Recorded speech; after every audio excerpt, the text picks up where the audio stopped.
Prior to beginning the activity, please be sure to review the faculty information and disclosure statements, as well as the learning objectives. After listening to the activity, complete the post-test by clicking the Earn Credit link in the episode description. Downloadable slides and resources are also available. The following presentation is copyrighted by Medscape. No use, broadcast, or recording of this presentation or any part thereof is permitted without the written authorization of Medscape.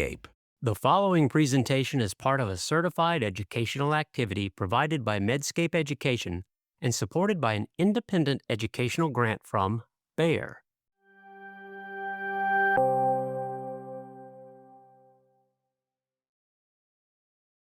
Hello, I'm Dr. Eugene Wright, Consulting Associate in the Department of Medicine at Duke University Medical Center and the Medical Director for Performance Improvement at the South Piedmont Area Health Education Center. When people have long-standing type 2 diabetes, like Raj, it's important to assume that they have cardiovascular and kidney damage until proven otherwise. We know that Raj's HbA1c and his blood pressure are slightly above goal, and his kidney function appears to be mildly reduced with an eGFR of 59 mils per minute per 1.73 meters square. Did you notice that an important test is missing from Raj's labs to inform his kidney and cardiovascular risk? Let's take a deeper look at Raj's case. Good morning, Raj. It's nice to see you again. How have you been feeling? Oh, good morning, doctor. I've been okay, but I'm a bit anxious to hear about my health, especially my diabetes. I've been feeling more tired, especially when I walk up and down the steps lately. I see. Well, thank you for telling me your concerns. You've had diabetes for quite a while now. Can I start with a quick question? Oh, sure. What are you aware of regarding diabetes, kidney health, and cardiovascular risk? Well, I know that diabetes can cause kidney problems and heart issues, but I don't really know where I stand or how to know if I have any of that. I try to manage my blood sugar and follow the diet you recommended, and I think I'm doing okay. That's a great start. Well, let's take a look at your lab results, and I have a tool that can help us visualize your risk. This is called the KDIGO heat map. Now, we can use this to help us understand where you are, and we can put a plan together to reduce your risk or slow things down from getting worse. Okay. Now, as you can see here, this heat map categorizes risk of kidney and heart disease. The green areas are low risk, yellow is moderate risk, orange is high risk, and red is very high risk. Now, what we look at is your eGFR, which is 59, and another parameter called the UACR, which shows the amount of protein in your urine. Now, this protein is called albumin, and we can measure that in the urine. Yours is 243. Now, when we match those numbers on this heat map, it puts you in the orange zone here. I see the colors. So, why am I in the orange area, even with diabetes treatment? So, being in the orange shows high risk for kidney and cardiovascular disease, which is very common in people who have had diabetes for a long time. Now, you're on some medications to support your kidney health, which is great. But because there is still some protein in your urine, this means you have what we call residual risk or continued risk, even with your current treatments. It shows us that we need to do more to protect your kidneys and to reduce that protein in your urine. Okay. Now, right now, with this level of albumin in your urine, your risk is 4 times greater than someone with your level of kidney function without albumin in their urine. Albumin is a marker or an indicator of ongoing injury or damage to the kidneys that can lead to loss of function. You could think about this like where there is smoke, there is fire. Albumin in the urine is smoke. So it's important that we take action today to put out that fire and try to avoid you moving into the red zone. That makes sense. So, I understand that I have this residual risk, but what can we do? I'm glad you understand. We can target your current risk with additional medications. Okay, I really don't want to move to the red zone, so what do you recommend? Did you pick up that the UACR was not originally reported in Raj's case? In addition to the eGFR, the UACR is a very important lab that is needed to fully understand kidney and cardiovascular risk. If you see an eGFR of 59, you might assume that the kidney function is a little bit reduced. But the UACR puts that little bit reduced into a different perspective because the risk for kidney disease progression goes up by 2 to 3-fold between a UACR of less than 30 versus a UACR of greater than 30. The heat map is a great visual tool to use to discuss risk with patients, risk of kidney outcomes and cardiovascular outcomes. The 4-factor kidney failure risk equation, or KFRE, shows that Raj's kidney failure risk is at 2 years 0.25% and 5 years 0.98%, with his current eGFR of 59 and UACR of 243. It is better to discuss this with patients as 4 times greater risk than someone with the same eGFR, but a normal or UACR of less than 30. It wouldn't be wrong to use a GLP-1, but there's a lot of data in people with type 2 diabetes on finerenone and chronic kidney disease progression and progression of cardiovascular disease. It's a pill. It's not going to affect his glycemic control or lower the blood pressure, but residual chronic kidney disease risk is the highest priority at this time. We treat type 2 diabetes to reduce the risk of complications like chronic kidney disease, heart failure, and atherosclerotic cardiovascular disease. So when looking at Raj's choices for therapy, we should keep in mind that treating diabetes is about more than blood glucose or A1C. It's about reducing the risk for complications. The key point is to assume that patients with long-term type 2 diabetes have chronic kidney disease and cardiovascular disease and use labs to rule it out. At 5 years, start screening for comorbidities in patients with type 1 diabetes. In patients with type 2 diabetes, we screen at diagnosis because the risk started before their diagnosis. There is a treatment called finerenone that's in a class of therapy called a non-steroidal MRA. Now, this therapy is a pill that decreases the risk of both kidney and heart disease in people with residual risk or high protein in their urine. Okay, that sounds like what I need. Can I take it with my other medications? Good question. Yes, and it actually works really well with an SGLT2 inhibitor, in your case, your dapagliflozin.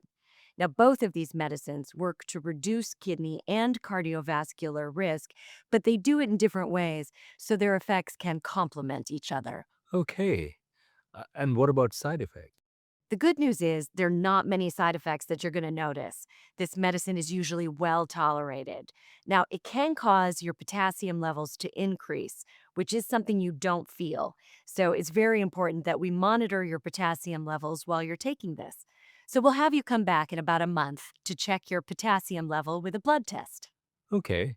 And how will we know if the medicine is working? There are some other things that we'll monitor to be sure that the therapy is working.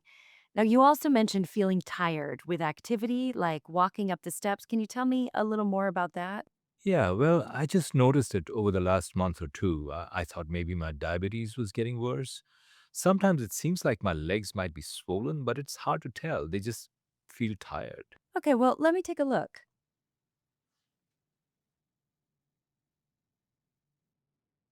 I do see some mild swelling, so I would also like to check an extra lab called an NT-proBNP level. Now, we talked about how diabetes increases the risk for kidney and heart disease. A main heart disease we want to check for and prevent is heart failure. This level will show us how your heart is doing and help us to understand your overall risk a bit better.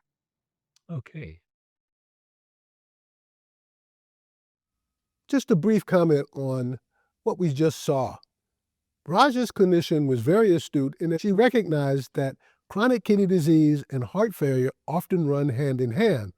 So she very appropriately started to assess his risk for heart failure as well as the risk for CKD progression.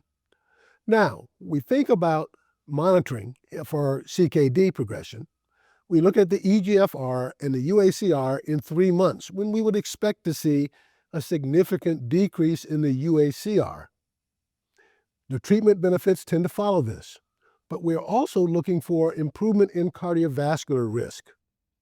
Now, these don't come without some safety risk, so we need to measure the potassium in about 1 month and how to address it if it is high.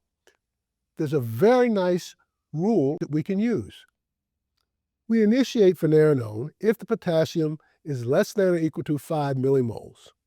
We withhold treatment with finerenone if the potassium rises to greater than 5.5 millimoles.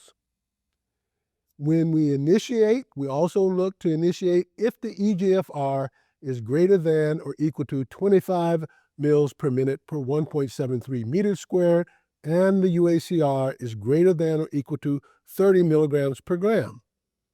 Now, there have been a number of trials, the pivotal trials, the Fidelio-DKD and the Figaro-DKD trial, along with the pooled analysis in the Fidelity trial that demonstrate the benefit of adding finerenone.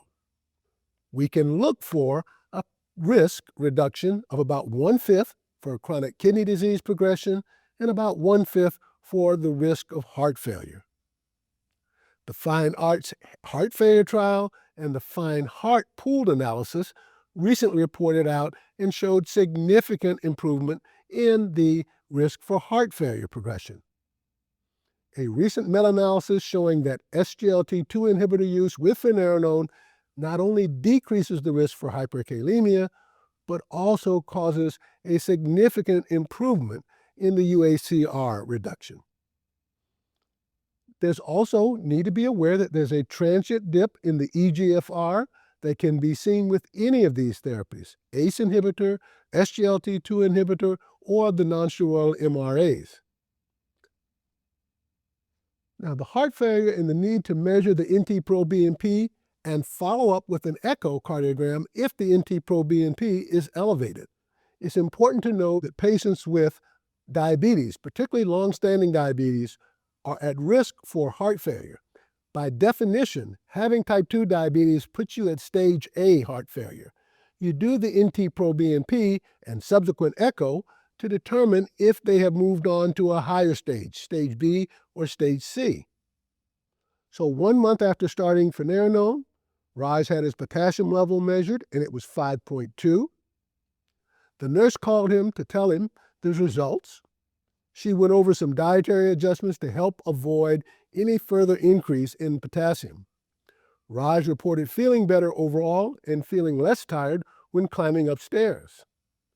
Today is Raj's 3-month follow-up appointment to discuss the results of his eGFR, UACR, and NT-proBNP. A repeat potassium and other routine labs will be ordered. Hi, Raj. I'm Sonia. We spoke on the phone about your potassium level a month or 2 ago. Oh, yes. Hi. Nice to meet you in person. Nice to meet you. Your blood pressure is 125/75 today. How have you been feeling since we talked? Well, I know I said I was feeling better on the phone, but that kind of wore off, and I'm back to feeling tired again. I see. Are you mostly tired when you go up the stairs? Yeah, and my legs seem swollen at times. Okay, we'll have the doctor take a look. How have things been going with taking the new medication? Any problems or concerns? Not really. I'm just curious to see if it's helping my kidneys. Okay, I understand. Let me get the doctor to discuss your labs. Hi, Raj. Oh, hey, Doc. I see here from the notes that things are going okay, but could be better. Yeah.